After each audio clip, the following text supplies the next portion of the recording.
Hello and welcome everyone to the Comic Multiverse, where the worlds of nerd meet. Matt, it's Saturday night. That means we're back again with a brand new show with all of our friends, including brand new Patreon subscriber Carlitos. So thank you. I know that used to be like a segment on the show where we used to thank Patreons, but so many of our Patreons have just been regulars for so long, it's rare to get a new one. So I thought, hey, it's maybe important if I, shout that out to everyone listening.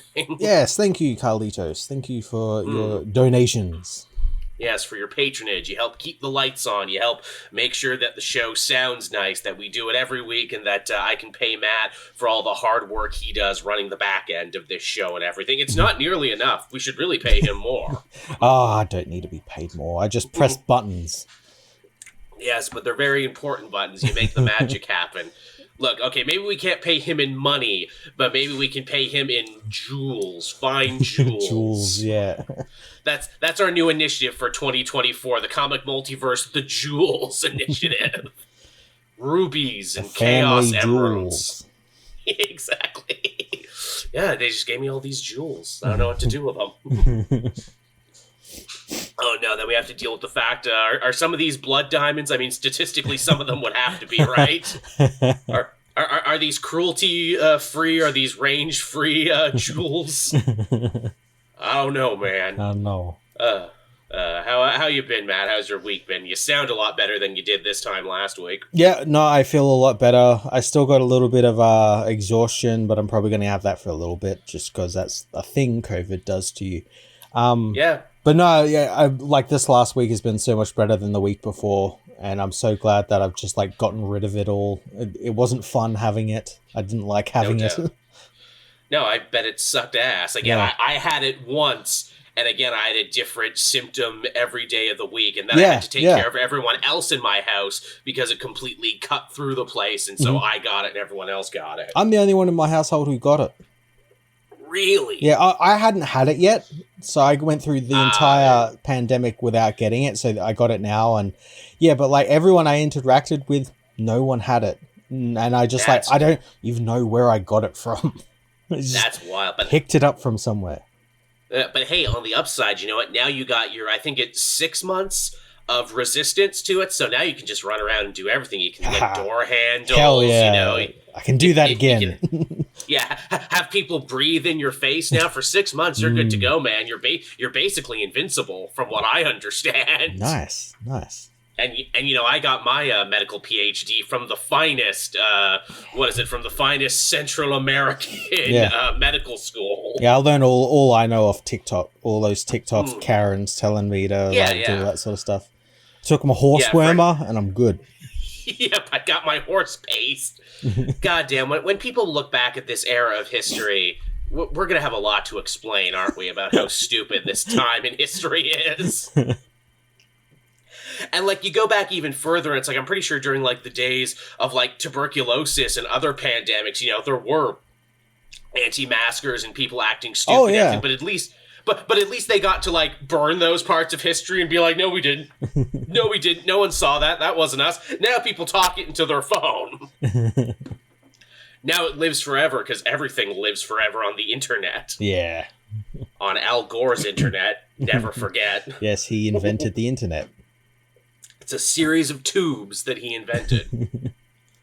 He sure did. And these are references that are also probably a million years old for our younger viewers.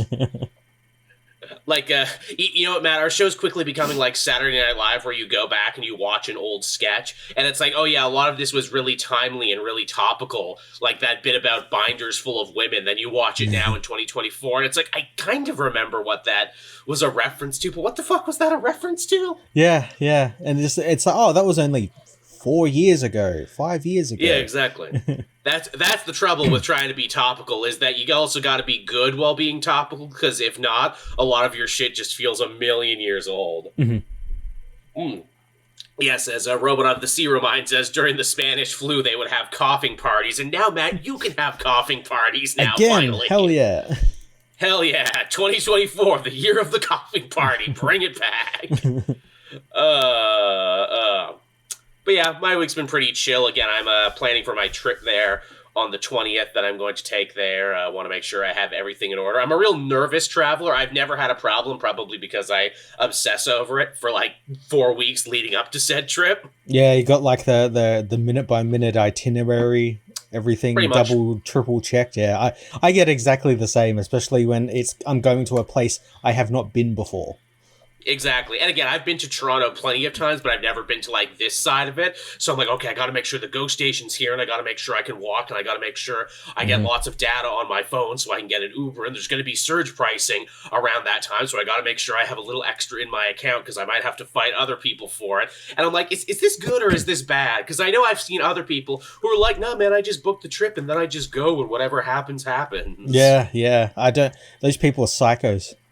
Yeah, how do you do it? How do you live your life with no internal monologue? How do you do this without worrying and waking up every hour on the hour? Because you think something bad might happen. And it's not even like bad stuff has happened to me that I can like draw on and be like, oh, that's the reason I'm like this. I've just always been like this. Yeah. I don't know what that says about me. But we got a list of news here in front of us right now. Not as many stories as last week because we didn't let 2 weeks of news accumulate before we actually did the thing. Yep. But starting things off here with kind of a sad one, but one that has kind of united the internet and every different stripe of geek that I can think of. Legendary manga creator Akira Toriyama, the man behind Dr. Slump, Dragon Ball, the art for Chrono Trigger, and everything else, a true legend of his industry, passed away this week at the age of 68, which was probably the most shocking thing. I did not know he was only in his 60s. I would have put $20 and say that he was in his 80s. I really thought he was that old. I did actually think he was a lot older than he was because he's done a lot of work over the years. Yeah, he has. And then again, you figure like, wow, he started Dr. Slump really young, didn't he? And just went from success to success after that. Yep. But it's also like a grim, sad reminder of what a fucking meat grinder the manga industry is, where it's like, yeah, you get these young, starry-eyed creators in there and you basically beat the shit out of them until they eventually die young, because there's a good chance your favorite mangaka died very young. Yeah, who was it? The Berserk artist. Yes. Ken Taramiro, I think his name is. I can't remember what his name is off the top of my head. I think he too also died very young. Yes, he did, without finishing his story, which is, really fucking sad. And also way too common, you know what, for, Kentaro Miura. Yeah. And for all the problems we can talk about the North American comic book industry, and, how writers and creators don't get the credit they deserve and don't get the money they deserve because they don't really own these characters. They're part of a big, multimedia machine. At least they get a break every so often. At least they can trade it off to someone else and they can do their run and their version. At least they can go do creator-owned stuff and go work in other fields. When you're a successful manga creator, you're basically chained to the thing you've created. Yeah. And you do it until you can't do it anymore. And man, to see the outpouring of love and affection for this guy from across the board, from across different industries. Oda, the One Piece guy. I'm not even a particularly big One Piece guy. That was kind of the major shonen that came out after my time, but he wrote a, heart-rending eulogy where he basically said if there was no Toriyama, if there was no Dragon Ball, there'd be no One Piece. He showed me the way, not just creatively, but also how to be a global success and how to be a global phenomenon like One Piece is. Yes. And I'm like, yeah, I guess he did write the book on that, didn't he? Yeah, he was the blueprint that a lot of these guys like One Piece, and I'm sure other stuff like Naruto and every shonen, Pokemon, things like that, all drew from this guy. Hunter x Hunter, Zatch Bell, Shaman King. Again, every shonen, you have a pre-Toriyama and a post-Toriyama for shonen, and to think, Dragon Ball was completely different from Z, and then, he did GT, which we don't really talk about as much, and, Super, which continued to be a big deal, and now Goku is a goddamn float in the Macy's Day Parade, right next to, Snoopy and Bugs Bunny and all these other characters who just belong to the pop culture fabric and everything. It's like, wow, he really did that. And what I didn't know, I knew his work was beloved in North America. I knew it was beloved in Japan. I had no idea what a massive influence Dragon Ball had in Latin America. Oh man, it's fucking crazy over there. It's huge. I saw some videos that I've never before in my life seen. Like a whole rural community came together and watched like the final episode of Super on the big screen, and they were having like a religious moment with it. And I'm like, that's so cool. Yeah, people were joking when this news broke that like the cartels will be going on like a ceasefire, but like that literally happened.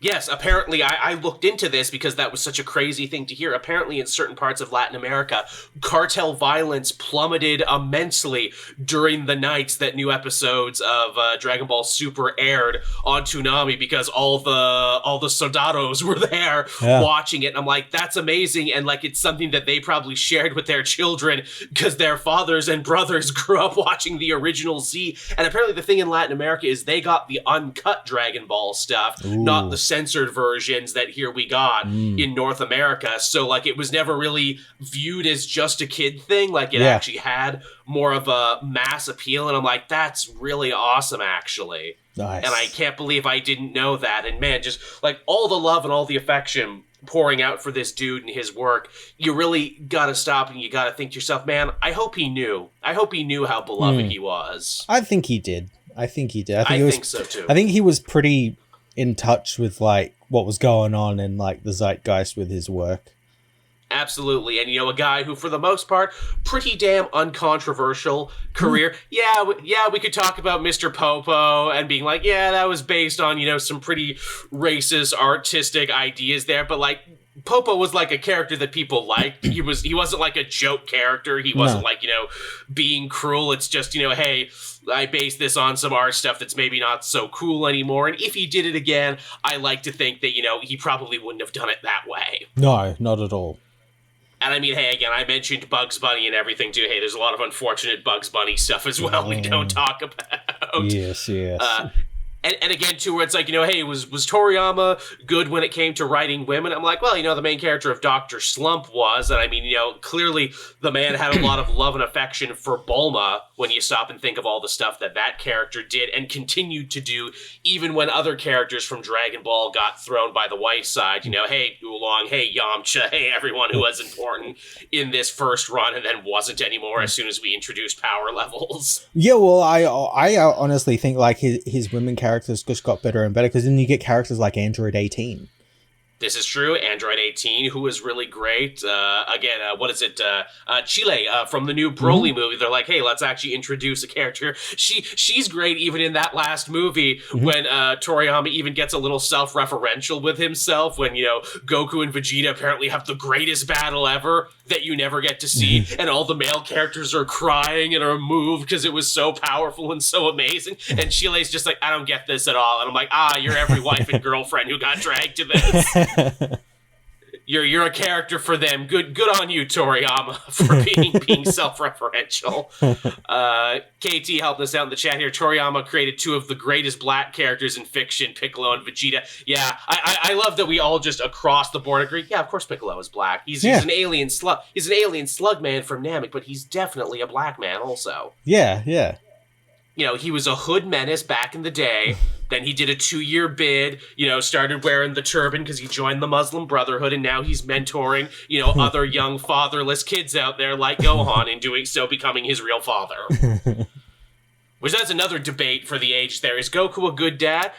He has his faults, but you know what? If he wasn't a bad dad, then we wouldn't have had the real father-son relationship, Piccolo and Gohan, which is what it was always about.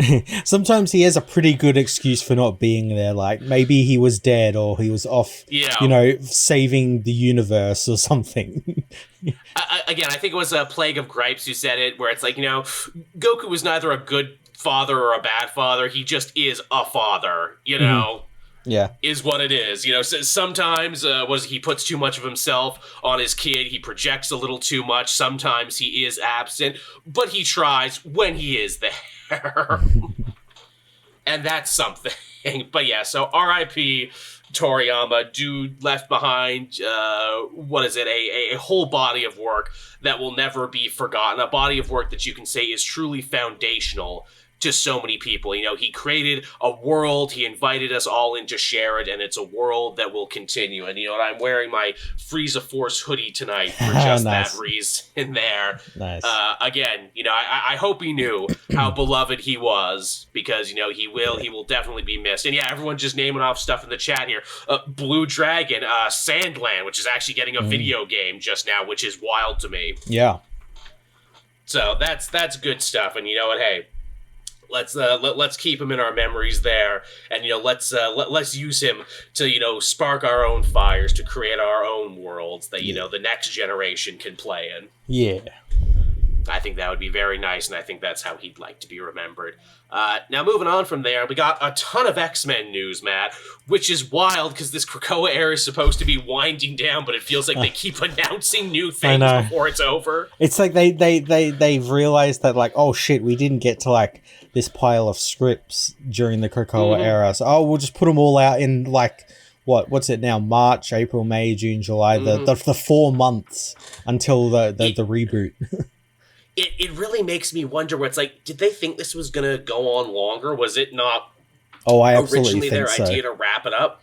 I absolutely think I think that they thought it was going to go on longer. Then Hickman left, and they're like, "Oh, we can keep this going. And then they got a little bit in and be like, "Okay, yeah, no, we can't keep this going. We need to end it quickly." Well, because to me, it feels like X-Men 97 was the deciding factor, where they're like, the cartoon is coming back, and we want that to, you know, kind of be the launching pad of what we're going to do for the movie, so we better get the comics in line, too. Yeah, I could see that.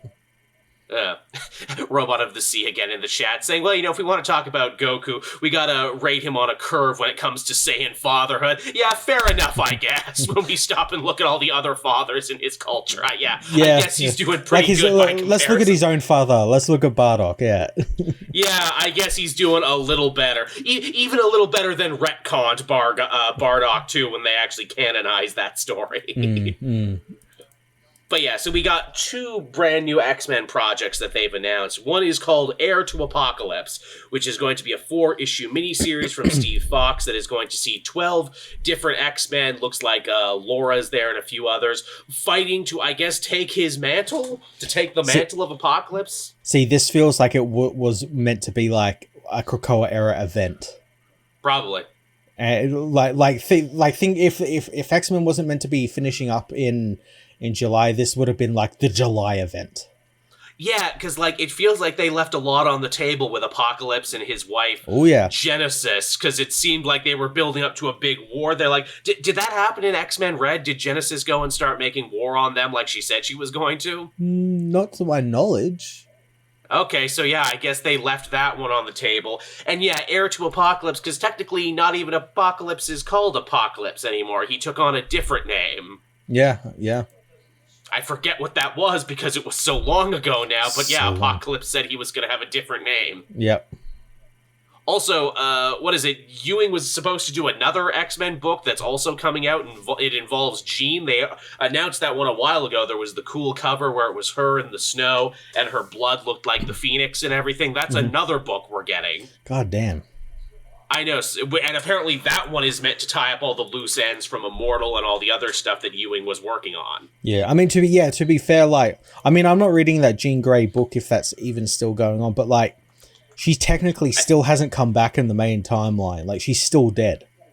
Well, she's in the white hot room, but also, was that actually her? Because she came back, and then it's like, well, actually, she might be dying again. Oh, yeah. Who knows? It was a whole thing. Like when people are like, "Oh, you know, this era of X-Men is too complicated." I'm like, "No, it's not. It's perfectly fine. You just have to pay attention." And then I see things like this, and I'm like, "Okay, I'm paying attention, and I also have questions. I'm not confused, but I have questions." And you know, I just give them enough good faith where it's like I'm sure they will explain this at some point what all of this is supposed to mean. And that's really kind of what these books feel like, where it's like, we'll get to it eventually because we promise it all means something. Yeah. I actually didn't read the new X-Men book that came out this week, because we got the main X-Men title, and then we also had Ultimate X-Men that we'll talk about later. And when given the choice, I'm like, I want to read Ultimate X-Men. I read that. What was the main? Was it just like the mainline X-Men book? X-Men 32. It looked to be a magic Shadowcat team up. It looks like they're fighting more of the Orchis goons on Earth while everyone else has their big fight in space. Okay, because I know they released that was it not Dead X-Men, Weapon X-Men or whatever the fuck, where everyone's Wolverine basically. Yes. Into the Wolverine-averse. Yeah. Oh, Chris Spacelord helping us out here. And X-Men Red, Storm, and Genesis had a civil war on Eriko, and Apocalypse came back there. Okay, so they did actually deal with that story, I guess. Okay. But there you go. And ChemDog saying that Jean Grey book is really good. I heard it was really good. There's just so many X-Men books to read. Yeah, and they just keep fucking making more when you think they would have started to wind down. Yeah, I keep saying when it calms down, I'll read some more of these, but then it just never happens. It just doesn't calm down. Though they did finally admit that X-Men number 700 will actually be the real deal official end to the Krakoan era, and yes, they're bringing back a bunch of old X-Men writers to cover this one, because it's probably going to be a huge double-length anthology. Yeah, and I'm sure that's probably going to be where, like, all these, like, Rise of the House and Power of the House and all that sort of stuff is going to lead into.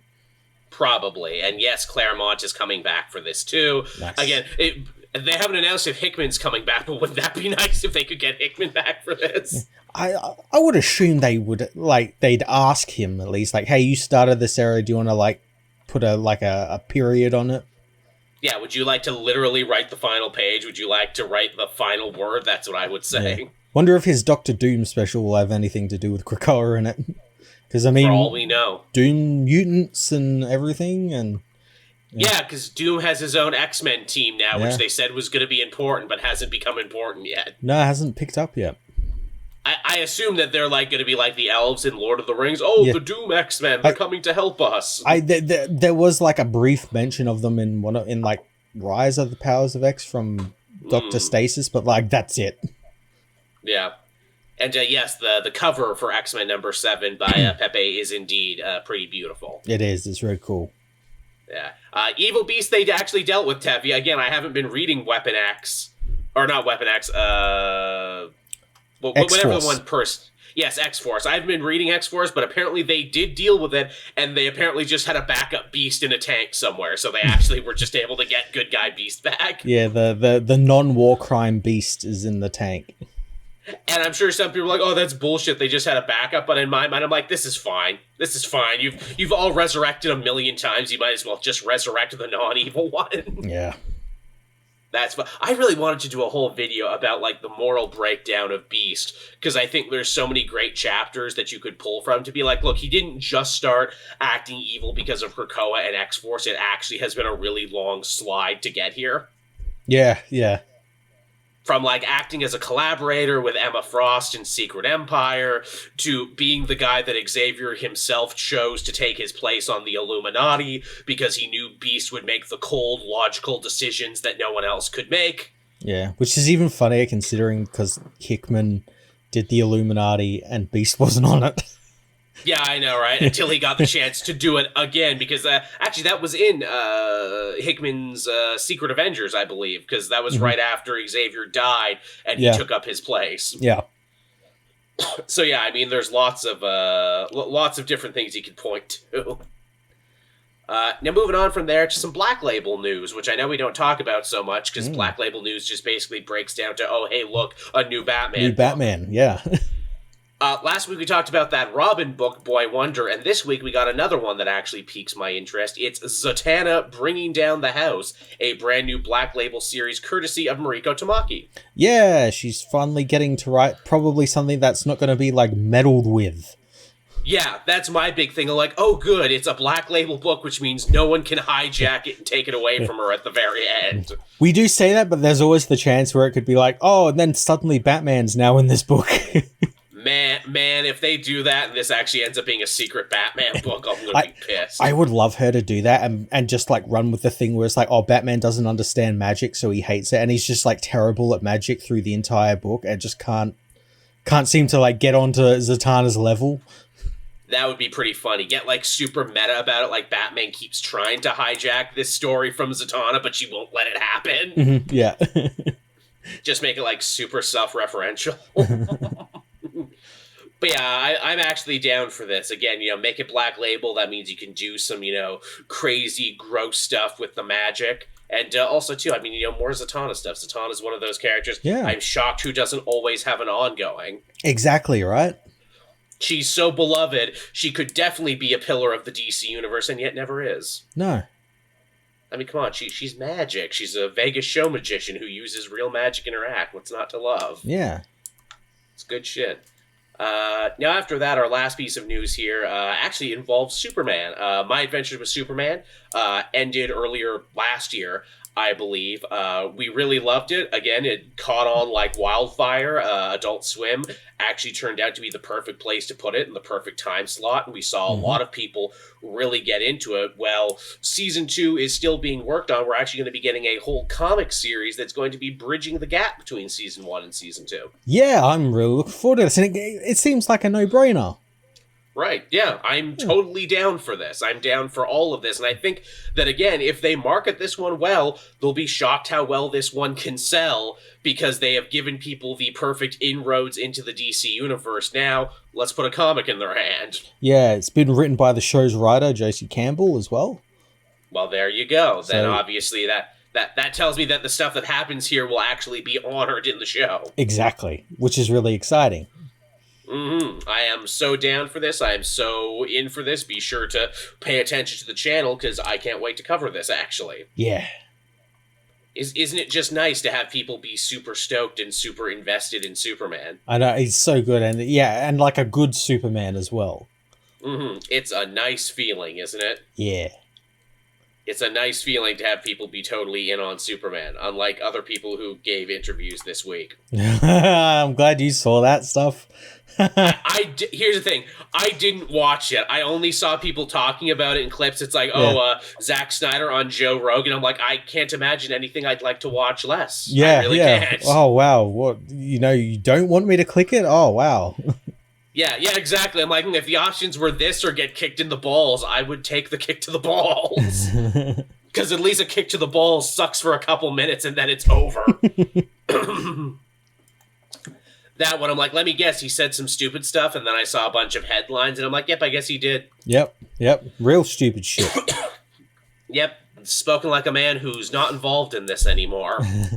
but desperately wants to still be involved, because it's the only thing he's relevant when he talks about this sort of stuff. Hey, Matt, Rebel Moon. It was Did he even talk about Rebel Moon at all during that interview?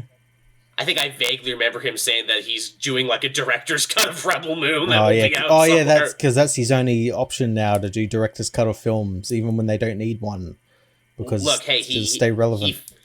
He found a dance step that worked, and now he's going to keep dancing it forever and ever. Apparently, you can create basically your own mini cult around telling people that you will get a cut at some point. Look, if people want the new cut of the comic multiverse with a bunch of new footage put back in, you're all going to have to work for it, is all I'm saying. What would our extra cut be, Matt, of this show? Just a lot of pauses, just a lot of us looking tired, just a lot of us breathing right into the microphone. Yeah, it'll be like one of those like funny edits where they've cut everything except us like breathing in out. So it's just like, I don't know, 15 minutes of that. With 20 extra minutes of Joel laughing at his own jokes, you don't say.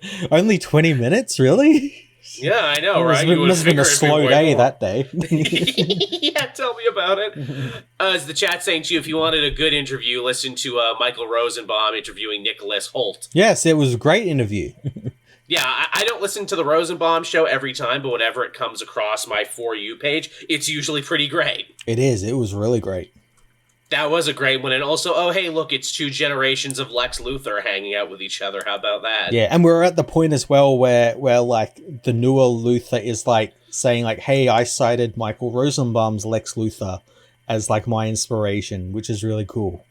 Yeah, that's what blew me away when I heard that. I'm like, wow, yeah, because Holt's a young guy, so yeah, Smallville probably would have been one of his first exposures to the character. Holy shit, I can't believe that. Mm-hmm. That's wild.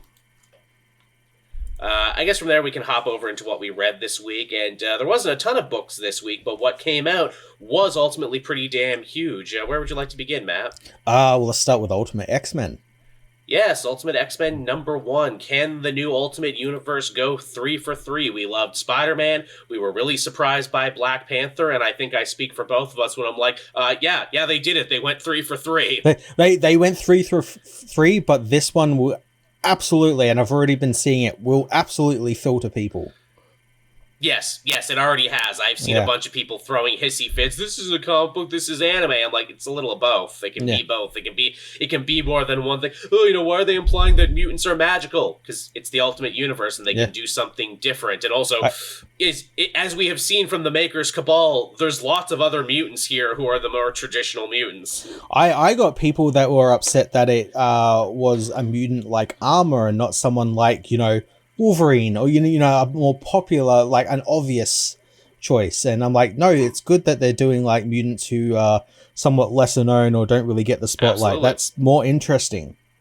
It's true. Wolverine, Cyclops, all those other characters you can name, they've kind of been done to death. It's probably a good idea to start with a mutant that people don't know near as much about, because it means that, longtime comic readers and new comic readers basically come in on the same footing. Exactly. And, obviously there's stuff that, if you're a comic fan, you're going to know. Like, the Shadow guy is Shadow King, obviously. I like that it was Shadow King, but it was also, you could be like, oh, this is like a visual representation of, like depression. And, secrets and sins and stuff. And I'm like, that's really fucking cool. Which was always kind of Shadow King's bag anyway, so to make him this representation of, trauma and suicide and survivor's guilt, I'm like, oh, that's really smart. One thing I didn't catch, which someone had to point out for me, Armor's friend in the book is Suwaba. Suwaba is Japanese for wing, so it actually is Armor and Wing. Yeah, I didn't know that. I took Suwaba as like a it's like a person who would become the Armor. Right. Who becomes her like guardian, basically. That's the way I took it as well. But yeah, it makes total sense that it's Wing as well. Maybe, again, the Peach Momoko seems to be mashing up so many different things in this, because it's X-Men, but it's also X-Men by way of Persona 4, Junji Ito, very specific Japanese horror. And I'll tell you, I read this book before bed one night. I'm like, I'm sure it's, it won't be anything too heavy. Oh, a really heavy story about suicide and loss and survivor's guilt that is completely raw and completely unfiltered and totally in your face. And here's some Japanese grudge ghosts. Oh, well, fuck me then. This was a bad choice to read before bed. I love that. I love that it was all Junji Ito, weird horror, Japanese horror art. It's great. It's fucking great. Yeah. Gross, feel bad, this is pretty fucked up, isn't it? Yep. And the fact that, they're really using the fact that this is the Ultimate Universe to be raw and be in your face and be, topical and talk about these issues in a way that you wouldn't expect. I did something I never do when I cover one of these videos. I actually put a content warning in the middle where I'm like, hey, I've never felt the need to do this in any other story, but this one really gets frank on the topic of suicide. And then I also put a link to Kids Help phone in there too, which I also don't do. I'm like, hey, you know what, this affected me. This affected me in such a way. But yeah, so we learn about Armor. Her friend killed himself because he was bullied, and now she is being haunted by the Shadow King right around the time that she ends up developing Armor powers, which, are they magical? Are they mutant? We don't know. It could be anything. It's a fresh new universe. It's wide open. It's really interesting as well how like you compare it to like the Spider-Man one where like, oh, like Peter got like his powers given to him by Iron Lad, by Kang, basically. And here it's kind of done the inverse where like the Shadow King gives her the little like charm, the little armor charm, which which like is sort of signifies hers like her, I guess, X gene activating, because not long after that her powers start to develop. Yeah, it's very interesting. And also another thing that I only figured out because I read the little preamble before the book. It's like, hey, you know, Maker had his secret cabal, Maker controlled the world, and then it listed off a bunch of the people who were in his cabal: Omega Red, Magic, Colossus, Silver Samurai. And I'm like, oh, hey, those are all mutants. They're all in Ultimate Invasion. They're in that like Illuminati cabal that Howard Stark gets like brought into. Yeah, so, like, mutants always did exist in this world. It's just the Maker kind of picked and chose, I guess. Yeah. I guess he's, like, limited to, like, the X gene, where it's like, okay, you can do it because I know you're going to be, like, evil and want to, like, join me. And whereas this one's not so much, yeah.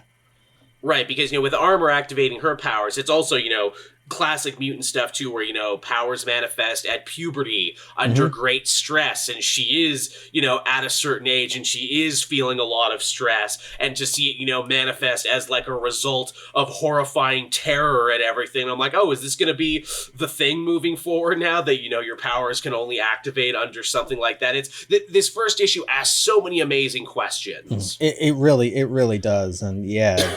Powers manifest. They manifest the Saver from like a car accident, which was referenced in Ultimate Invasion and I think the first Spider-Man issue.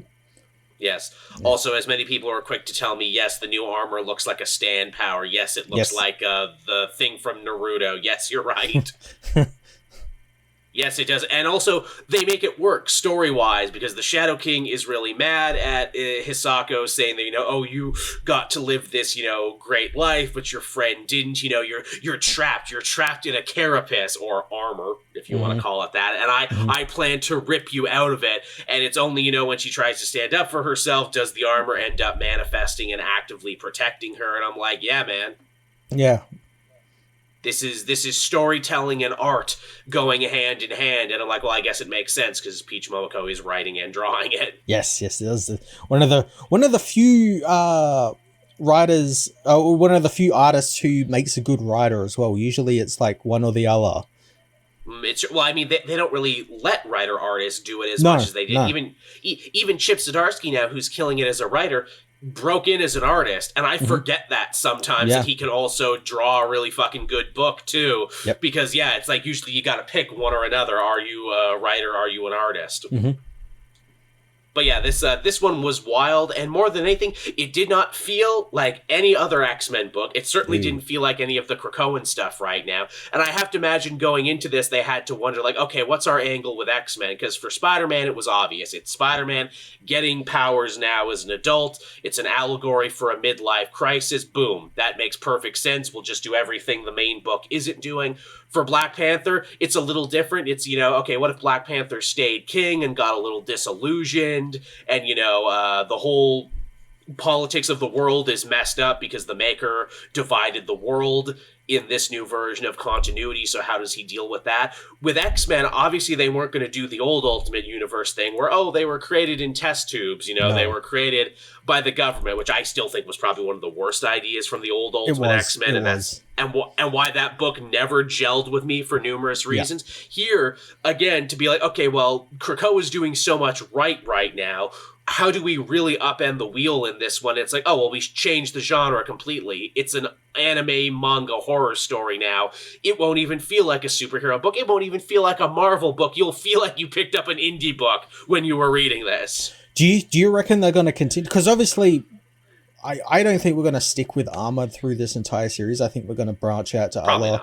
Not. But do you think they're going to do it in a way where she is like a main character and she ends up maybe Xavier's school turns up, like becomes a thing, and the book becomes more like Persona in that it's like a bunch of weirdo kids at like a school? That would be awesome. Yeah, because, like, obviously they can't do the, we're a big public mansion in Westchester. We're a big public team. I imagine whatever the X-Men are in this universe, it would have to be something more clandestine, something more underground, maybe something brand new. Maybe Xavier in this world has only just woken up to his powers and what that means. Yeah, because there's been no hint at him. And I have to imagine the Maker being that the Xavier he knew was part of the Illuminati who tried to imprison him. He would want to make sure that Xavier either doesn't have his powers or is dead. Yeah, it might not even be. It might be Magneto. Wouldn't that be crazy if Magneto was the one who brought them all together? What if it wasn't even them? What if it was like Scott? What if it was Scott? Again, there's so many ways they could go with this. And the fact that Maker's own crew had mutants in it makes me wonder, you know, will it be Omega Red and them trying to start like a Brotherhood of Evil Mutants? You know, what is it? Yeah. Very, very interesting. This is probably one of the most interested in I've been in one of those books because it is so weird and so out there and so transgressive where I'm like, okay, Peach Momoko, show me what's next. Show me where you're going to go from here. Because, yeah, like, I could imagine the first arc being all about armor. Maybe she gets recruited at the end of the first volume. Maybe the second volume is just a completely different character in another completely different part of the world. Yeah, and then it all comes together at some point. Maybe we're just going to do anthologies because I think in some interview someone was telling me, she says that, yeah, you know, mutant powers, they're going to be shown a lot differently in the Ultimate Universe. It's going to be a lot more based around particular mythology, and I guess we kind of saw that with Storm, because Storm is in the Black Panther book, but she's calling herself Wind Rider. Yeah. And, you know, she is like this weather witch who's already being, like, worshipped as a goddess, which, I mean, was kind of how she was always done anyway. But now this is a thing now, like, mutants exist, but it seems like people haven't made the differentiation yet between normal people with powers and mutants. It seems like there is no mark of demarcation. No, not at all. Which, like, isn't that the way it should always have been? Because, like, isn't it weird in our world that, like, people are racist against mutants, but, like, Spider-Man is A-okay? Do you reckon that might also play into how Maker manipulated them? Or is like, I did what Xavier couldn't and made the mutants, like, equal parts of, the world. They'll now, everyone doesn't see them as mutants. They see them as just people with powers. Wow, I didn't even think about that. You're right. Yeah, mutants exist, and I cut up the world for them. I gave them Russia. I gave them Asia. Yeah. I did what Xavier tried so hard to do. Wow, that would actually be a real big middle finger. I'm the villain, and I ran this better than you heroes did. Yeah. My world has a lot of problems, but seemingly no anti-mutant racism. Well, maybe until now, when people start obviously fearing and hating what Armor has become because her powers are fucking scary. Yeah. Man, so many ways we could go with it. Yeah, and I'm excited. I'm excited. I'm in on this one because, again, it's so different than the other ones, and it's so its own flavor, and it's so its own thing. And yeah, like you said, it's also, you know, weeding out the fair weathers who are like, I don't like this because it's different. I'm like, no, it's good because it is different. Yeah. Again, a lot of people just being turned off by the art style, being turned off that it's not like AAA X-Men characters, and I'm like, no, that's what the Ultimate Universe was made for, man. The X-Men have gone woke now. Yeah, exactly. This woke Armor with her armor powers. Yeah, why does Armor have to be a woman? Yeah, exactly. Why couldn't she be a white guy with a crew cut? Exactly. There's not enough of them, I can tell you. Yeah. Yes, when will there finally be justice for the white man in this Japanese story? It should have been a story about a white guy with a crew cut in Japan. Everything else stays exactly the same. That would be fucking weird. Also, I will freely admit, again, when we're talking about white guys getting shit wrong, I had never actually read Demon Days. I never read Star Wars Visions, the other stuff Peach Momoko had done. And because of that, I had a completely incorrect idea about what her work was, and I'm not afraid to admit I was wrong. I assumed with a name like Peach, who does, like, you know, anime-inspired stuff, I'm like, oh, I bet it's all, like, super cutesy-poo shit. Then I read this, and then I looked at her other stuff, and I'm like, oh, I'm fucking so wrong. Jesus Christ. It's great, isn't it? It completely goes against, like, type. Yeah, don't judge a book by a cover, and certainly don't judge an artist by her pen name. That happened, like, to some people I know who read there was like a Darth Vader like anthology book, and she did a story in it, and it's like, oh, what if Junji Ito drew Star Wars? It's like TIE fighters that are eyeballs and like so much weird shit, and I'm like, that's great, we need more of this. Yeah, I believe that was her Visions book, and I agree. Yeah. But yeah, within the span of 22 pages, it's like, okay, I'm a fan now. Yeah. You won me over. Good job. I will go read your other stuff. I will check out Demon Days and your Vision story now. But yeah, that was that. I guess the other big book we had this week was Batman 145. We're done with Joker Year 1, and we're now officially back in the main timeline to see what's going on here. Yeah, we're back, and immediately Batman goes, "You're fucking lying, Joker. You weren't taught by David. What the fuck are you on about?"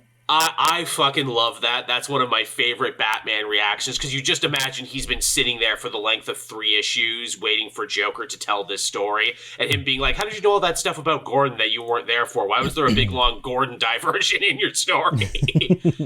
Only for Bruce to turn around and go like, that's fucking bullshit. I don't like that at all. But then immediately he's in a monologue, is like, actually, that's kind of possible. Oh, shit. Yeah, I guess that all kind of works when we put it together. But yeah, so...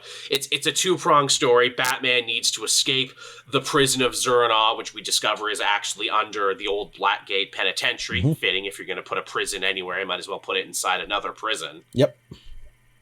Interestingly, too, Joker and Bruce aren't the only people Zur-En-Augh is keeping alive. There's apparently a bunch of other people down there, which is kind of interesting, because as a crime fighter, Zur-En-Augh has no problem killing first and asking questions later, but also seemingly is keeping other people alive for reasons we don't know yet. Yeah, including Vandal Savage, which is strange because I read like some of the backups, and it looked like they were teeing up Vandal to become the new commissioner of Gotham, and then he's now in prison.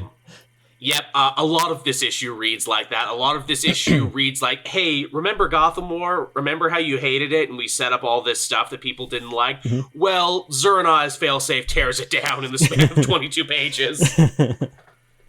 But Vandal owns the mansion and is running for commissioner. No, he's not. He's in prison. Riddler is going to be working with Batman as his new Oracle. No, he's not. He's arrested. In fact, that was Zur-En-Augh's idea to work with him, and he screwed him over. Bruce tortured Jason and messed with his mind and everything. No, that was Zur-En-Augh too. Well, Bruce didn't apologize. Okay, well, Zur-En-Augh does apologize, but he also weaponizes the apology against Red Hood. If this is just Zdarsky just trying to like iron out all that bullshit from Gotham War and just say like, hey, yeah, I didn't like that stuff either. Just let me iron this out and it'll be all good in like an issue or two. That's 110% what this was. Another perfect example, Renee Montoya starts taking up for Batman when Mayor Nakano starts talking shit about him. And it's like, hey, but Montoya, didn't you say that vigilantes were bad and you hated Batman and Gotham War apropos of nothing? Yeah, well, I've changed my mind now. And I do like how Nakano comes back after I don't know how many fucking issues of just like not appearing to be like, I was anti-mask and then I wasn't, but I am now again. Yeah, I know, right? Nakano has probably been one of the most inconsistently written characters. No one knows what to do with him. They're like stuck with him like, well, okay. I'm shocked they just haven't killed him. Like clearly they've Tamaki tried to. They fucking tried to. Like, who was that? That was Gleason, right? Who invented him, and then Tamaki wrote the bulk of stories with him. Mm-hmm. And again, clearly one writer had one idea and another writer had a radically different idea, and now he just doesn't mean anything. Yeah, he's one of the last holdovers from like Future State and stuff like that. That's right. In that era, yeah. Yeah, I guess that was around the time. Because, yeah, you're right. He came in as, like, this anti-mask politician who still had a good heart and, like, respected Bruce. And it's like, oh, well, this guy's kind of complex. And then they're like, yeah, no, he's not complex at all. I actually forget any of that. They realize, wait a minute. This sounds a lot like Jim Gordon. Yeah. Also, there was that thing where it's like, oh, is he the supervillain Mirror? Is his wife the supervillain Mirror? No. Nah. Was his dead partner the supervillain Mirror? Stop talking about his dead partner. It doesn't matter. Yeah, he set up Arkham Tower. Oh, and his wife like worked there and like did stuff. Oh, okay. Nothing really happened with that. Every time they bring back Arkham Tower, I'm like, oh shit, yeah, that's still a thing, isn't it? They never just moved everyone back to the asylum. No. But yeah, so Failsafe is running around in his new Batman suit, which I actually really like because from afar it looks like Batman, but only when you get close do you see how inhuman and robotic it is. Yeah, it's really creepy because it's like it looks really alien because it's really thin and like spindly hands and everything. Yeah, inhuman angles, a lot of really sharp inhuman angles. And like when he takes off the mask, he has Bruce's face in the visor, and he tries to spin this admittedly a believable story where he's like, "Oh, to defeat Zur-En-Ah, Jason, I had to destroy my own body. This is what I am now, but you can trust me, you can believe me." Yeah, I'm totally fine. Yeah. Which I think actually does a really good job differentiating Zur-En-Ah from like all the other evil Batmans we've had, from like Scourge and Prometheus and like everyone else who said like, "Oh, I'm going to be Batman but better." It's not that Zur-En-Ah wants to be Batman but better. Zur-En-Ah kind of wants to be Bruce is the thing. Yeah, he wants to be human. Yeah, he wants to be human. He wants his family, and like being a better Batman is just like part of that. Mm-hmm. You know, I'm the pure Batman. I'm the Batman who only has the mission. I don't have the humanity, but I also kind of want the humanity is the thing. Yeah, I think he's realizing that I need it to be a better Batman. Yeah, because like, is that going to be the big takeaway? It's like, I learned you were actually right, and your family members do make you a better Batman, which is why I'm trying to ingratiate myself to them instead of just killing them. Yeah. It is pretty damn interesting, and the big reveal at the end of all of this is that, you know, Bruce tries to escape, but he fails because he gets caught by the warden of Zur-En-Ah's prison, and we see that the warden is actually Dr. Daniel Capito, who was alive and well. The Joker didn't kill him all those years ago. He just took him hostage so he could talk to him every so often. Yeah, took him hostage and maybe cut up his face a little bit. Well, yeah, I mean, you gotta do that. The implication here, too, is that Capito basically is the real villain atop all of this, because he's like, yeah, you wouldn't have created Zur-En-Ah without me, and the Joker wouldn't have attained his final form if not for me. This has been my greatest experiment in the human mind, to have matter and antimatter fight each other, and I just can't wait to see what happens. Yeah. Which at the end of the day, goddamn, that really makes him an evil asshole, to be like, yeah, I'm doing all of this just as, research. Yeah, I want some notes. I want some extra notes. I want to win the Nobel Peace Prize. Yeah, I'm such an amoral fuckhead. This is my plan. And there was a moment there I'm like, this almost feels like something Hugo Strange could do. And then I'm like, no, Hugo Strange would have gotten, caught up on something stupid. That's why, those stories never work. This is why you needed to create a new character in Capito. Yeah. Also, technically, Capito comes from the Night, and Hugo Strange was in the Night. He's the first villain who Batman overcomes, but there he's more of like a charlatan and a shyster in that. Yeah, snake oil salesman, yeah. Yeah, he's pretty good at hypnotism, but not really good at anything, which was also always kind of Hugo Strange's thing. Yeah. He's good at some stuff, but not others. That's why he never really stuck around as a villain. But I really dug this. And also, once again, you better be reading those backup stories. Yeah. Well, yeah, some of them. The ones Chip Zdarsky writes, because he keeps them. Yeah. And we also know that this Zur-En-Ah Batman is going to stick around for a while because they're part of that big Absolute Power storyline with Waller. I was shocked to see that. Yeah. I was shocked to see that Failsafe looks to be having a meeting with Waller at some point. Mm-hmm. Also, hey, didn't Waller have a weirdo Joker Batman or something? Her and had her own fucking team we haven't heard of ever since they debut in that at the end of Lazarus Planet. Yeah, was it Dark? One of those books. Yeah, one of them. Yeah, she had a weird Joker Batman. Is that Failsafe? Is that Zur-En-Ah? Is that what he becomes? I guess. Or did she pick him up from another alternate universe? Because they imply in the Green Arrow book she's just picking up villains from other Earths. Is it a bit of a spoiler? Is Joker going to somehow infect Failsafe with his own the Zur-En-Ah copies, and that's going to turn that Failsafe into Joker Batman? That would actually be pretty interesting, where it's look, you're just you're a mind backup inside a computer. Joker is the virus, so yeah, we just infect you with some of this and see what happens. It would bring the story back to in the Joker year one, where it was the future with the virus of the laughter and everything. Quite possibly. Yeah. But yeah, I'm liking this. The more layers they pull back, I can understand why some people would be like, "Oh, come on!" But I love that they've tied this back so thoroughly to the night, and I love that Daniel Capito's like, "No, this was actually me. I've been playing a long game for like over a decade. Yep, this is what I'm all about." It's great. It's just pretty solid. And also, too, thank God, because there was a moment there where I'm like, man, this whole Zdarsky run is really hinging on whether or not this manages to stick the landing, because it's basically all been about Failsafe and Zuranoff from the very beginning. Yes, yeah, right. So, like, I sure hope this hits the landing, because, like, this is what the entire run has been about. And I think it will, and the fact that, it's going to actually stick around into an event is like, okay, this is pretty crazy to see what you do. Yeah, people trust Zdarsky. He's pretty good at this writing thing. Yeah. But yeah, that was my Batman for this week. What else did you have, Matt? I had 2 more. I had Kneel Before Zod issue 3. Oh, yeah. Zod. Still going strong? Zod is still going strong. His planet is under attack by the Khund.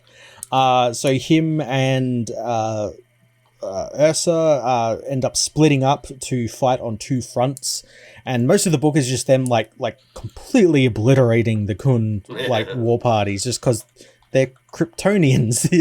How do you fight Kryptonians? And it gets to a point in the book where the Khund realize that, okay, what we're doing isn't like nothing's working against these 2 Kryptonians and their eradicators. Oh, okay, we'll just blow up the sun. Oh, They fire these rockets at the sun, and they're like some I think they're called chemiclips or something. And what it does is it like blows up the sun, but it turns it into a red sun. Oh, so Zod and Ursa lose their powers, and Ursa's like, fuck powers, I'll just use Kryptonian kung fu on you motherfuckers. And she ends up fighting like which is canon. An entire army. She's still able to do stuff like pull people's arms off and like all this really cool shit. Zod, meanwhile, is really feeling the effects and ends up getting beaten the shit out of by a bunch of them. But they realize that like, oh, we'll turn on Ursa because Zod can't do anything like about it. And he ends up trying to help.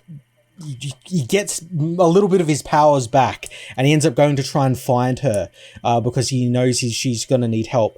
And he ends up finding her. He ends up coming back to his main city, which has been completely leveled by these bombs that the Khund drop. And he finds Ursa has been killed by the Khund. But it's really cool because she's like surrounded by like piles of bodies, like it took like an entire like army to kill her. But like, yeah, the book ends on the cliffhanger with her dead and Zod screaming so loud the buildings like crumble around him.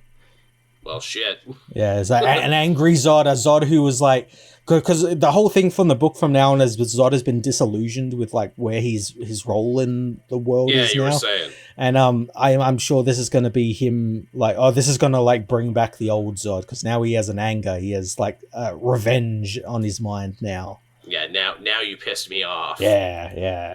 Yeah, you thought I was bad before. Now wait. Yeah. Also, I guess that's one way to end. What is it? His marital dysfunction with Ursa. Yeah. This is technically a divorce, yeah. Yeah, as we said before, all the marriage counselors died when Krypton exploded, which is a real shame because they really could have used one. They could have, yes. Good old Joel there. What is it? He was a Kryptonian marriage counselor. He had a whole backup series you never read because you don't read the backups. It was just him helping a bunch of Kryptonian couples through their problems that, didn't involve shooting eye lasers at each other. Or, punching stuff so hard you break the walls of reality. Oh, yeah, remember Keith L? Oh, yeah, he was such a bad boyfriend. He punched the drywall so hard he ended up punching the walls of reality. Real problem. And then, his wife, flew around the world so fast she went back in time ever so briefly. Lot of problems, these people.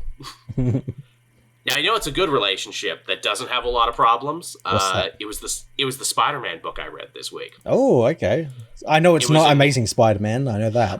No, it's not. But you know what? I'm going to go out on a limb now and say this is the new Spectacular Spider-Man now, and I don't care. Or this is the new Amazing Spider-Man now, and I don't care. It's Spectacular Spider-Men from Greg Weisman. And oh man, let me tell you, if you're a fan of that Spectacular Spider-Man cartoon, you owe it to yourself to read this, because this book is wall-to-wall references. Yeah, it's technically not set in that universe, but it might as well be, is it? But by the end of this, yes, in the span of one issue, he reintroduces Kenny Kong, the Ultimate Comics Kenny McFarlane, who I guess he also survived the Ultimate Universe blowing up if he's here now. Yeah. Shashawn Wynn, what is it there? The lady who was like, the woman who Flash Thompson met in Vietnam and shit, she was there. Miles Warren's brother, Raymond Warren, all characters that Wiseman had written previously. Yeah, jeez. Also, you know it's a Wiseman book because in page 1 he coins a brand new word. Oh, yeah? You know, he's the guy who brought us the Aster, the Mode, so many other great ones I can't even think of. But this one, the new word he coins is arachnobatic. Yeah, Miles is hanging out with Peter. It's like, man, I thought we were just going to go get coffee. Why is it every time we hang out, shit has to get all arachnobatic on us? Oh, the Aster, that's another good one. But yes, this is just a wonderful feel-good book from start to finish. It is literally just a story about Miles and Peter agreeing that they don't hang out enough, that the only time they're ever together is during big event stories or when the world is ending, and that they just need to set a time every week where they can just go and get coffee and decompress and shoot the shit. Yeah, nice. But because they're Spider-Man, shit always keeps popping off and stops them from doing it. Yeah. And I'm like, that's beautiful. That's really beautiful. And it's also like a great way to make like winking and nudging references where Peter's like, you know, Miles, I could help you write your quips. I've been writing quips for what feels like 60 years. Or what is it Peter's saying? Oh, Miles, you know, we're having our coffee at Empire University. Hey, when you get done high school, you should totally matriculate here. And Miles is like, yeah, I haven't given much thought to university. It feels like I've been in high school for a decade. And I'm like, oh, Greg Weisman, you funny man, you. Oh, that's great. And yeah, they fight a rampaging jackal monster because, of course, Miles Warren had kept a monster in one of his tubes in one of his labs under the university, and when they were cleaning it out, it got free. Mm-hmm. But yeah, it's just a good time from start to finish. It just feels good. It's nice that a writer's like, hey, you know, Peter's actually a fun guy and good to be around. He's not just constantly a moping piece of shit. Yeah, it's really funny how that works, isn't it? Yeah, that he can actually be fun and funny, and he's dweeby and everything. And also, they explore the generation gap between Miles and Peter, where Miles is like, oh, why, if I'm coming to this coffee shop, I need to come here regularly. So I'm a regular, and so they know my order. And Miles doesn't wait in line, because Miles is like, no, man, I ordered on the app before I got here, like everyone under the age of 30. That's really... And of course, Peter has like a really annoyingly complex coffee order. Of course. Yeah, I want a half and half iced latte with a shot of espresso and dust the top with cinnamon. Which, don't get me wrong, sounds like a delicious drink, but also I'm not ordering that every time. No. Because I'm going to get dirty looks from the barista if I do. But yeah, just very funny from start to finish. They plant seeds, too, about some stuff they're going to do later, but basically this is just like, hey, isn't it nice and isn't it fun when Peter and Miles hang out together? And the answer is, yeah, it is. Yeah, it's great. They also do that thing from the video game where they're like, oh, hey, Spider-Man. Oh, thanks, Spider-Man. Hey, should we have different names for each other when we're out in the field? It might get confusing. Nah, so long as there's not a third Spider-Man here, we'll be fine. Yeah, we're both Spider-Man, so, like, that's fine. It's beautiful. There's also, again, Gargoyles reference because it's Greg Weisman. He's like, hey, maybe we should differentiate each other from Borough. You know, I'll call you Manhattan and you can call me Brooklyn. Nah, that'll never work because the Gargoyles are named after all the boroughs. Yeah. And also, where Miles is like, oh yeah, that's a great idea. We'll differentiate each other by borough. Let's also put our street addresses in there too so villains can come and kick our asses at home. But oh yeah, it's good shit. It's really good shit. Nice. I love it. Again, it's the cure for what ails you. If you want to read a good Peter book, check this out. Nice. Check this out. It's very, very, very nice. I hope this runs for 100 issues. I don't know how long Greg Weisman's commitment is to this, but I would happily read 100 issues of this. Good stuff. What else did you have, Matt? I had The Batman, The First Night. Oh, yeah, I saw this on the shelf and didn't actually pick it up because, again, it's another Batman Black Label book, so I'm like, nope. Yeah, I totally understand it. Problem is, it's pretty fucking good. Was it? Okay, tell me more. It's Stan Jurgens and Mike Perkins writing a Batman story set, I believe it's 1939? When everyone talked like this, it's the Roaring 30s. Yeah. So this is like classic Batman. He's like a guy in a suit. He drives a red car because that's what it was back then. He looks like Cary Grant. You know, he's nice. He's solving a crime where like someone's head was cut off, and there's like zombies, and there's a lot of weird shit going on. I don't really want to spoil it. There's like some like maybe magic going on, like supernatural stuff going on. Interesting. Batman does detective work, like actual proper detective work, like getting fingerprints and dusting. And holy shit. Doesn't have a bat cave. He has like a shed filled with like chemistry sets and shit. The old bat shed. Yeah, it's a really fucking good book. It's like, again, it's like Batman back to basics. You know, he's just a dude in a costume, you know, fighting weird people who were like zombie people. It's not really explained because it's a mystery, but so even it's Batman real doesn't know. Pulpy back to basics. Yeah, and Batman, like, he doesn't know how to fight properly, so he's like having to like rely on like just these guys like not knowing what to do with him because he's a guy in like a bat suit, so he relies on like the fear. They fuck with him by like grabbing his like ears and like pulling him and everything. Yeah, he gets saved by like a rabbi who teaches him a little bit of like fist fighting, and yeah, it's great. It's fucking great. That sounds pretty good, and certainly doesn't sound like any other Batman book I've read recently. And it ends with Batman on the electric chair. Well, if you're gonna end an issue, that's how you end a fucking issue, my guy. Yeah, it's really quite a cool book, and it looks really cool too because it's like Mike Perkins art, and he's got like a really distinct art style that fits the era that this book is set in really fucking well. It did catch my eye, so I mean, you know, there is that. It definitely sticks out on the shelf, which is what you want to see. And it reminded me as well, hey, Dan Jurgens can actually write when he's not like stuck in nostalgia bait, Death of Superman era 90s stuff. Like when he puts the pen on paper, he can actually write a good fucking character, because the Batman in this is like really, really interesting. It's true. It does feel like Jurgens has been trapped in in the same, in basically the same endless cycle of, you know, Death of Superman nostalgia. Yeah, it's nice to know that he can still break it. You know what it is? It's because Jon Stewart's back on television and he hates him so much he wanted to write a really good Batman book to spite him. That's one of my favorite, most one-sided media feuds. For those who don't know, comic writer Dan Jurgens hates comedian Jon Stewart for reasons I am not even 100% certain of, and I dare not dig any deeper into.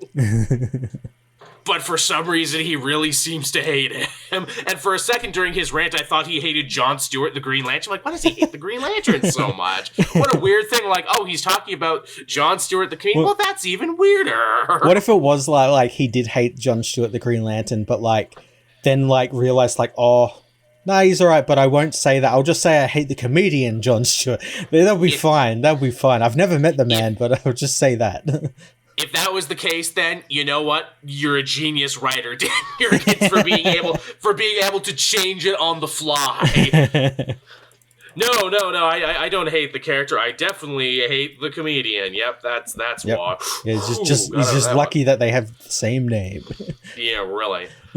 Speaking of old-timey superheroes, I had Captain America #7 from Straczynski, the kickoff to his brand new arc. Nice. boy, this is one of the weirdest books I've read in a long time. Really?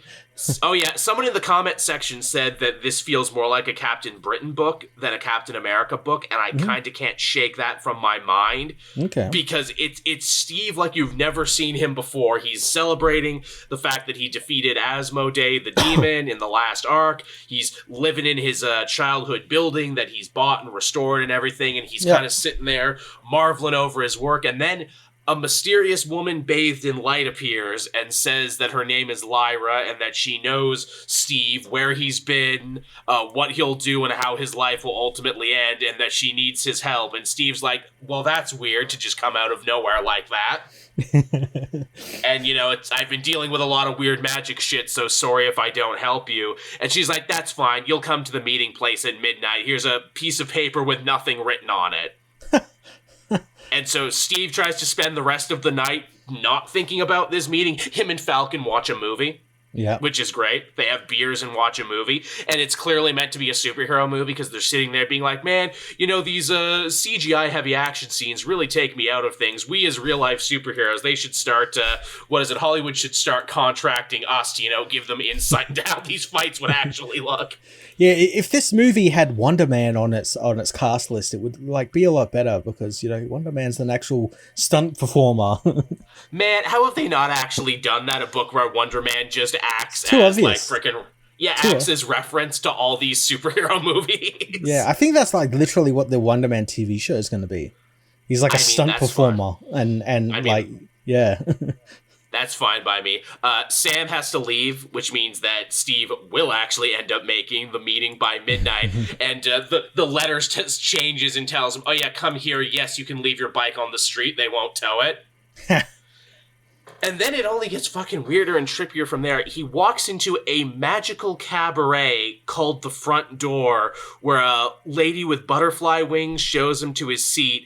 And there's a bunch of different performances where, like, a lady sings in tones that no one has ever heard, and a comedian tells jokes in an alien language he can't understand, but it's still hilarious and speaks to the deep truths. And I'm like, what the fuck am I reading right now?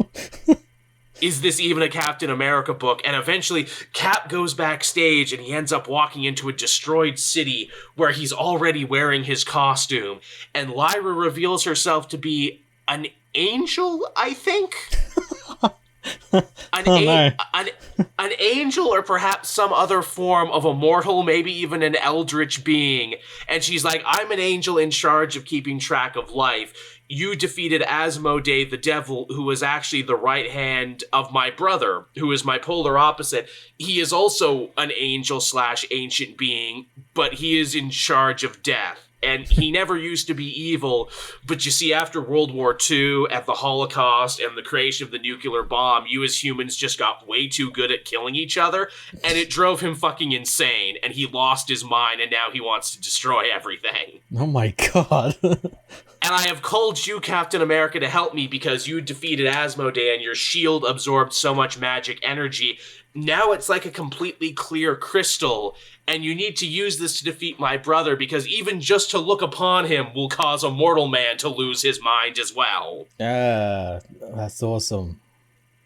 And that's where the book ends, and I'm like, okay, you know what? I thought Straczynski was going to phone it in after that first arc that was so completely perfectly bookend. Nope. Steve and Angels. I think I'm going to start reading this book. Yeah, Captain America, fucking Holy War, everyone. Steve hanging out with the actual angels because he's of such a good heart and high caliber. The angels themselves ask for his help. That's awesome. That's so cool. Yeah. And I'm like, well, this isn't like any other Captain America thing I've ever seen, and I kind of almost feel like I wish this into existence, because what was my big complaint, Matt, for the last several runs of Captain America? Like, this is good, but he has to battle for his identity, because everyone's trying to steal. Same thing over and over again. Yeah, steal what America means, and, you know, it's the battle for what America actually is in hearts and minds, and I'm like, this is good, but I can only read it so many times. Leave it to Straczynski to be like, angels. Captain America has to go and fight angels. That's what he does. Yeah, he has to use his now very clear shield to, like, fight the villain, otherwise he'll go insane. Yeah. Yes, who is a literal angel of death corrupted by humanity's own, you know, endless murder and death. So that's our fault. That's on us. But yeah, shit's crazy for Cocoa Puffs, and I'm like, you know what? Good on you for being so fucking weird. That's awesome. That's awesome. Yeah. And that was the last one I had this week. Did you have anything else, or should we talk about what is coming out this week? Let's talk about what's coming out this week. All right, so coming out this week, everyone, we got Amazing Spider-Man number 45. Gang war is over, but the suffering isn't. For the next 20 issues. Something about Ravencroft, which makes me think, oh, is Green Goblin coming back? I don't know. I mean, though, ironically, Osborn was maybe one of the only things I actually liked about the book, and that Zeb Wells seemed to actually take joy in writing, so who the fuck knows? We got Action Comics 1063, more Bizarro. Yes, it's the final issue of Jason Aaron's little 3-issue run. Oh, really? This was only 3 issues? Yep, the next couple of arcs are all just like quick 3-issue ones from like him, Mark Waid. I think Dan Morrow's doing one. I'm not sure. Yeah. Oh. Well, it was a pretty tight 3 issues. I'll give him that. Yeah. We got Batman and Robin 7. We got Green Lantern 9. Immortal Thor 8. Ultimate Black Panther number 2. Oh, nice. Star Wars Darth Vader 44, Avengers Twilight 4, Fall of the House of X number 3, Dead X-Men 3, Symbiotic Spider-Man 2099, Red Hood the Hill number 2. I really wanted to read Red Hood the Hill number 1 because feels like a book I wished into existence where it's like, y'all should have just let Sean Martinborough write this. You really should have, and now they are. I grabbed it to read it, and this is gonna sound like such a shitty like critique on it, but I like flick through it. I'm like, oh, this isn't actually about Red Hood. It's barely about Red Hood, the first issue. It's about the new character, Strikers. Yeah, and like the neighborhood and everything. Yeah. Yes, it's about the Hill, the place that Jason is now living, a place that he apparently lived in his youth, but has only come back to now. But again, it looked cool. I want to support this because I want like a good Red Hood book that dares to actually dig a little deeper. Yeah. So that's something. Ghost Rider Final Vengeance number 1. I guess this is the final part of Benjamin Percy's Ghost Rider run because they're doing that thing where every volume gets a new title to make people think it's a new book when it's not. Yeah, honestly, I thought that run ended a long, long time ago. Me too, but it didn't, and there was a Wolverine tie-in, which means if I want to read his Weapon X, or his X, if I want to read his X-Force and Wolverine, it means I will have to read that at some point. Oh, God. I mean, I'm sure I will enjoy it. Black Widow Hawkeye is this week. Suicide Squad Dream Team number 1 is this week, which is interesting both of us because it's Superman adjacent and it's Suicide Squad. Yes, that's only 4 issues long. Yes, this one, of course, is written by Nicole Maines, who was Dreamer on the TV show and has basically been the only writer to write Dreamer in the DC universe. Yeah, between her and, like, the odd Steve Orlando story. Yes, which, as we've said before, why did they do that? And I'm like, because she's one of the only prominent trans characters in comics right now, and I'm sure DC is afraid if they handed it to someone else, they'd fuck it up. Yes. And they don't want think pieces written about them. I don't think fuck it up. I think more so... They don't want it to appear like, oh, we're giving like a trans character to like a straight writer. Look, you know what I mean? Yeah, because I know people got really onto Tom Taylor for like including her in his Superman book, even though she was just a side character.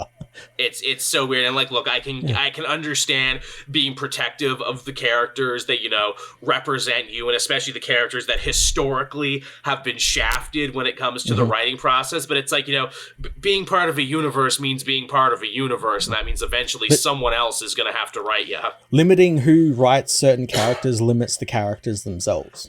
Feels a little weird, right? And again, that also comes down to a thing. It's like, well, maybe DC, maybe you should have more trans and queer writers in your company then. You ever think about that? And absolutely. DC's like, no, not listening.